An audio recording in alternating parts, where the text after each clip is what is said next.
The movie's that. Monsters Inc., where that's Oh yeah, that dude. theme. Yeah, Mike Wazowski. Yeah. Yeah. Yeah, I don't know if you guys know this, but we know Mike Wazowski really well. We're personal friends with him. And yeah, what's that lizard's name? Oh I man, don't even know. Randall. It's Randall, dude. Yeah, that's Randall right there on my dashboard. I got him hung by his fucking neck. Welcome, welcome, welcome. What's everybody's favorite topic in the world? It's the topic Probably, we always talk about. yes. We're talking about sex. Oh my gosh, that's such a great topic. I love sex is such an awesome thing. You know that? Awesome. What a beautiful thing. And here's why we're talking about it. Because one of the areas of sex that exists is sex work and sex workers. And that shows up in prostitution, that shows up in sex chats, that shows up in pornography. And right now, I think the biggest way that shows up is with OnlyFans. And Mhm. here is my dilemma with that. I think it's bad. I think it teaches people to objectify sex and to objectify others. And sex is, it's not an object. It's meant to be this gift given in love, right? It's meant to be this thing that allows you to connect and commune with someone intimately, right? Mhm. But that gets spoiled and ruined by, any form of sex work that makes it an object, that makes it a transaction. Yeah. Well, what I thought of is we inherently know that that's a form of essentially artificial sex, and everybody wants the real thing, but end up, I guess, defaulting to the Settling for less. yeah, exactly. Yeah. When I think Well, everybody inherently knows that they'd rather have the real thing than the fake thing. yeah. Well, that's a good point. It's like, yeah, it's like artificial sweetener in your coffee. Hmm. Oh, it's not sugar, so it's still good. Maybe I don't put on the pounds. I don't know. I like that comparison because it isn't the real thing. And it puts a bad taste in your mouth and ruins the real thing. And I think people pretend it doesn't, they're like, oh, it's harmless, but it's like if you treat it in a certain way, your perspective of it, your beliefs around it change. You're influenced by your environment. So if your environment's telling you that sex is okay to pay for if you can't get it any other way, right? Get it. There's a word, right? You shouldn't be getting it. You should be gifting it to someone you genuinely want to give it to, genuinely want to give anything to, like someone special. Hmm. And so being in an environment where people are telling you it's okay to enter this transaction, to encourage people to objectify it, um, to encourage you to objectify others, right? Oh, just because you watch porn doesn't mean you have to objectify the porn workers. It's like I don't think you can help it. That's what it teaches you. It's like you can't pretend that you're not going to do that. You can't pretend that that doesn't happen. It's like asking your human nature not to exist. Hmm. Like we know we're not perfect. So what would you expect to happen? I mean, don't you? This is just me thinking. Don't you have to objectify to some degree, even with sex? Because like you're not gonna have sexual relations with someone you don't find attractive. Right. And the same thing goes for sex work. Like you're not gonna pay for sex if you don't find the person you're paying for sex for attractive. But Well, I yeah, feel like that's the brown paper bag joke, but what do you mean? and that even objectifies it more, if you because I think people will pay for sex with people they don't find attractive, right? And that's the joke of put a bag over her face, right? And people joke about that, but it's really not funny because the actual theme of that is If she's ugly, it doesn't matter. She still has a pussy. And nothing is more objectifiable than that. That is objectifying someone, right? Hmm. It doesn't matter if she's not attractive. She's just a pussy. Like it's just for sex. And so,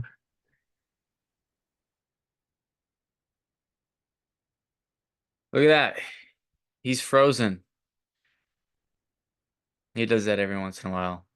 hold on. Freezes just instantly. There we I'm go. thinking of all the cartoon movies Yeah, that's since we're that's talking because about my that. Wi-Fi kicks in randomly. Can you hear me? Now I can hear you.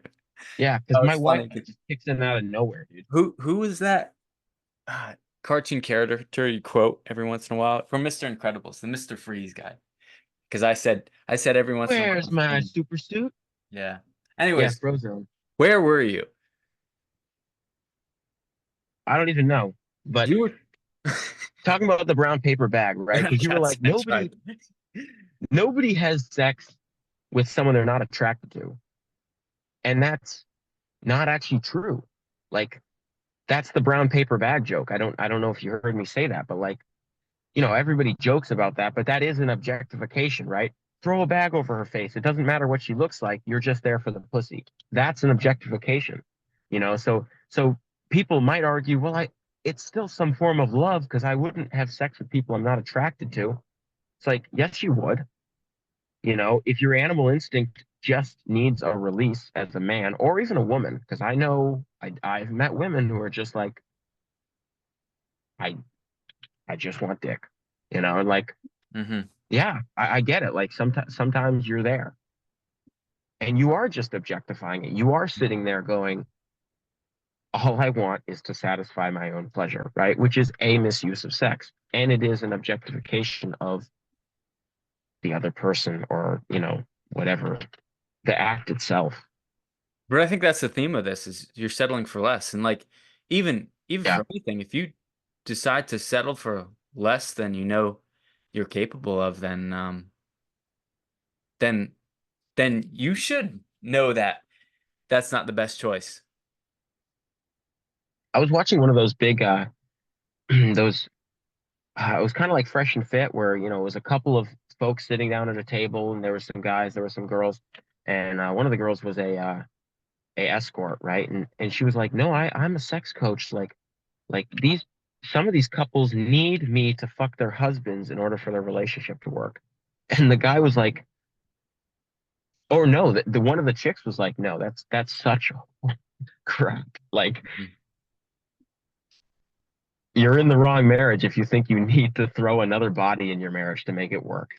And it just made me laugh. It's like we can't overcome our marriage problems without, someone else sleeping with someone else. And that sounds like such a lack of genuine love and authentic self-expression. It's like, yeah, it like you said, it is settling for less. It's like we'll bring in another person to be a body in our relationship under the guise that it will help our relationship.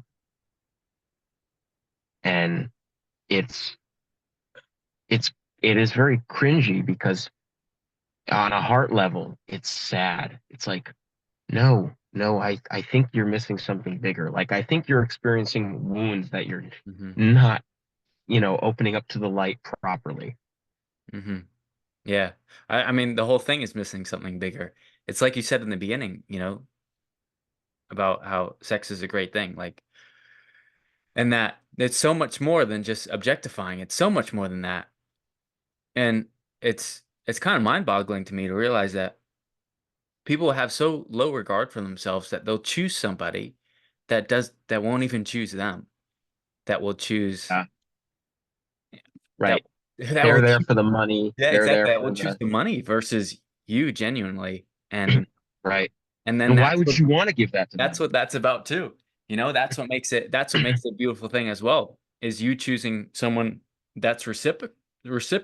I can't even say it. Reciprocal, Reciprocal. yeah. Yeah, what Or using you. reciprocating. Yep. Yes. And that's interesting because I don't I don't think anybody would disagree. If you agree with this statement, smash that like button, right? Sex is a powerful force. Everybody knows that. Like everybody feels that. You know, when you feel genuine sexual attraction for someone, it's powerful. It is moving, right? And so to to do what you're saying and settle for less, there's no way acknowledging the first part of that and then doing the second isn't blatantly disrespecting it, right? Like powerful, people say power must be used properly. Power has to be properly controlled. And so, like, obviously, if sex is a powerful force, then the same thing can be said for it. You have to use it properly.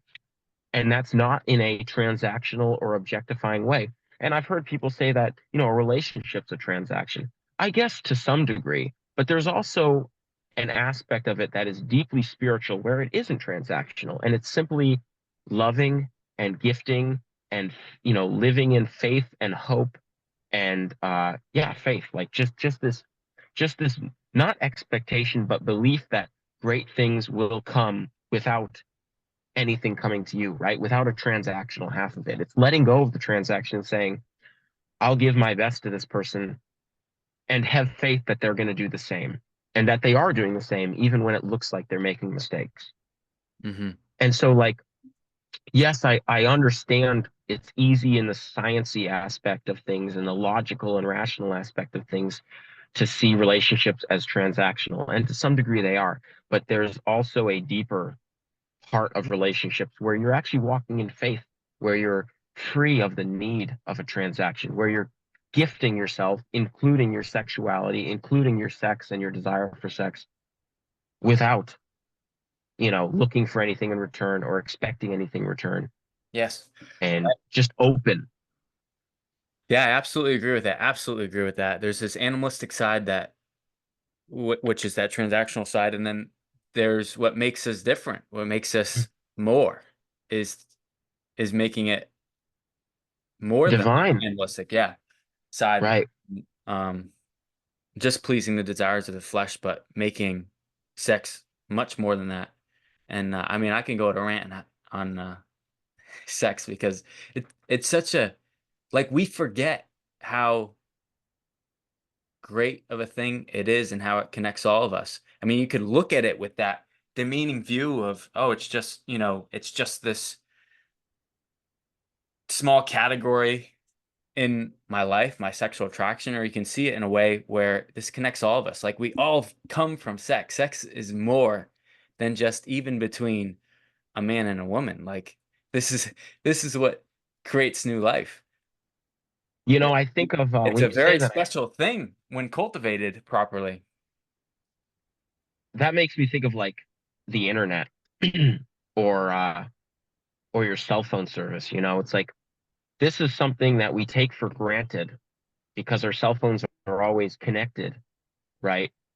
Um, but like, and it's invisible, right? It's invisible. You can't see it, but it allows you to pick up the phone and call someone on the other side of the world.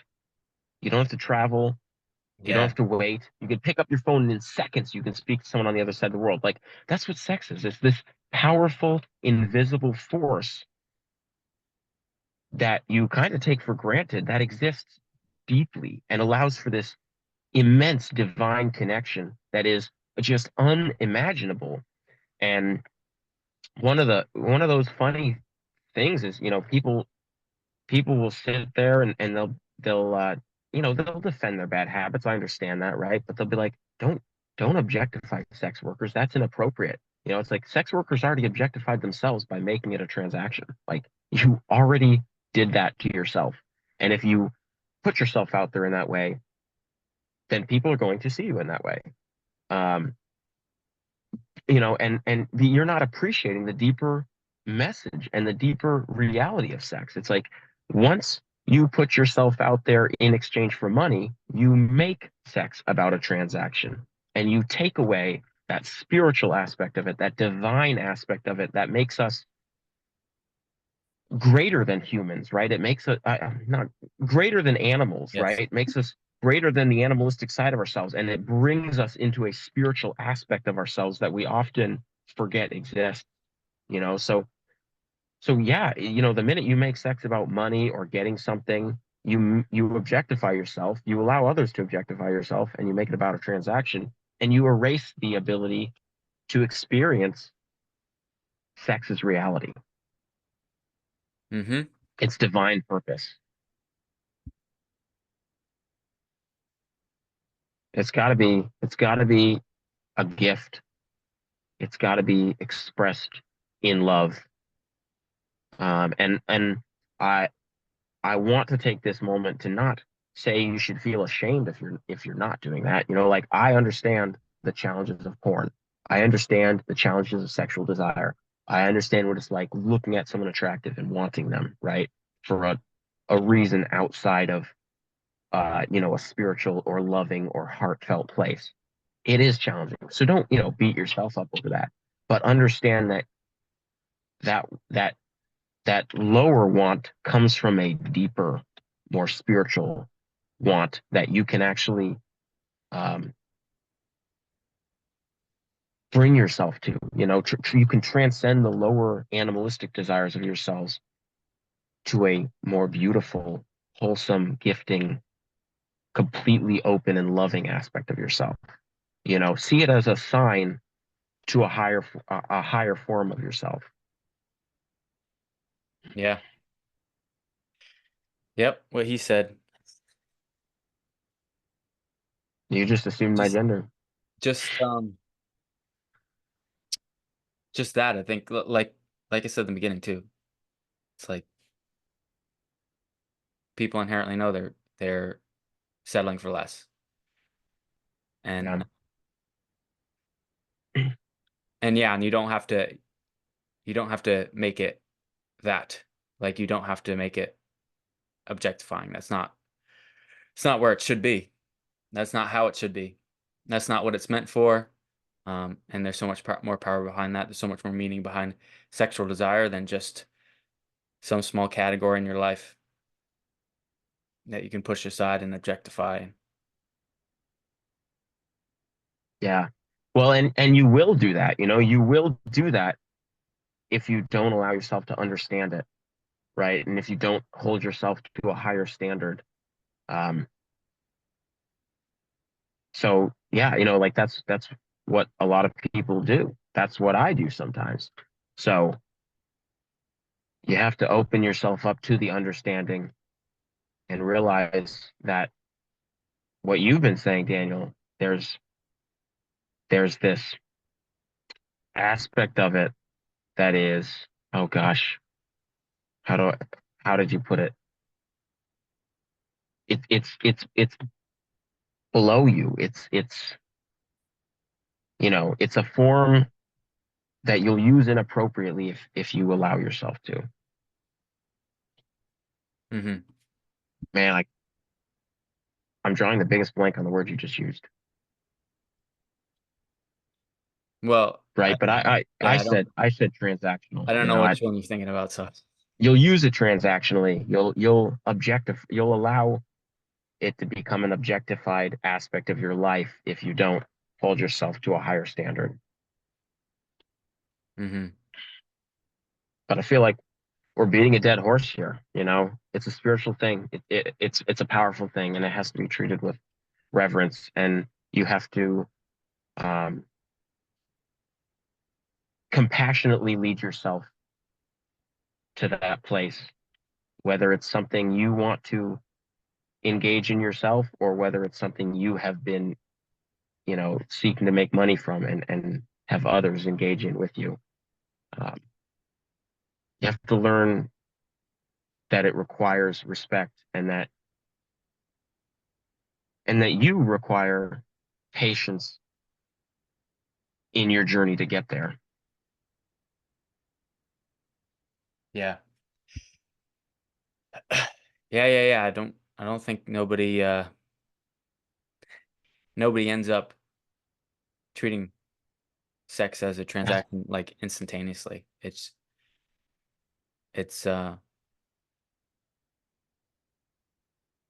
over time. It's not we like know this that Yeah, we learn it. We it's learn not it. what we want. Nobody wants that. It's learned. Yeah, exactly. That's what Or you it's part said. of You this. you're settling for less. That's what I was Mhm. thinking of. Yeah, you're settling And for the it's like scraps. you've learned to Like, settle for less. You've taught yourself to settle for mhm, less. absolutely. Well, that's because we have these, this animalistic desires too. But it's like we also we're also not animals. We're much more than that. And so, um, we know sex is more than just a an act we can disregard and put little value to, Right. or put you can't put money behind it. Like that's it. You can't put money behind um like what people really want, which is reciprocating desires. Yeah. Well, Like that's not, yeah. And so yeah, that's it too. Like you try to compensate for that, you try to replace that, but we know we can't. So it's just an attempt. I mean, as the buyer, and I say that in quotes because sometimes you're not spending money, like in the form of watching porn. Um, as the buyer, you're settling for less. And I think as the seller is the same. Like, you're objectifying yourself to get someone's money, which is settling for less because like you want an intimate communion with someone. I think everybody is made for an intimate communion with at least life in general. Um, and so if you're making it a transaction by selling yourself in any way, you're settling for less there too. You're settling for less than you can be and have, and you're encouraging others to settle for less. And all around, it's like kicking up mud in a puddle. It's not good. Lean away from it. But it in the process of leaning away from it, it is. I think it's also incredibly important to understand that there is so much shame around this subject that you have to go about it properly. You can't just say no and it's done. Hmm. But Well, since you mentioned shame real quick, I feel like that's what gets others to try to cover it up in the sense of putting like justifying it. right. Well, and that I think But that's also what drives a lot of people to continue to settle for less is their shame. So and it's okay if that's you. There's nothing wrong with being there right now. It's kind of just it's a matter of reteaching yourself um, that respecting sex is a good thing and a great thing to value in your life. So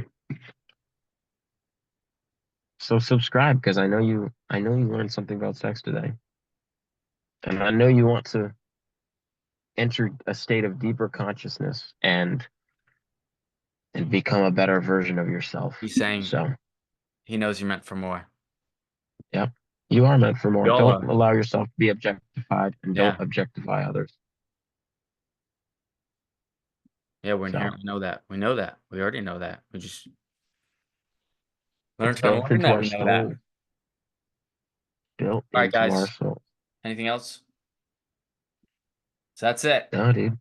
Only the comments that they drop. So drop a comment after you hit subscribe. Thanks. Much love for you. Uh, love you for free. No transaction required. Exactly. All right. Uh, Let's woo! let's I shut was this gonna off. hit Done.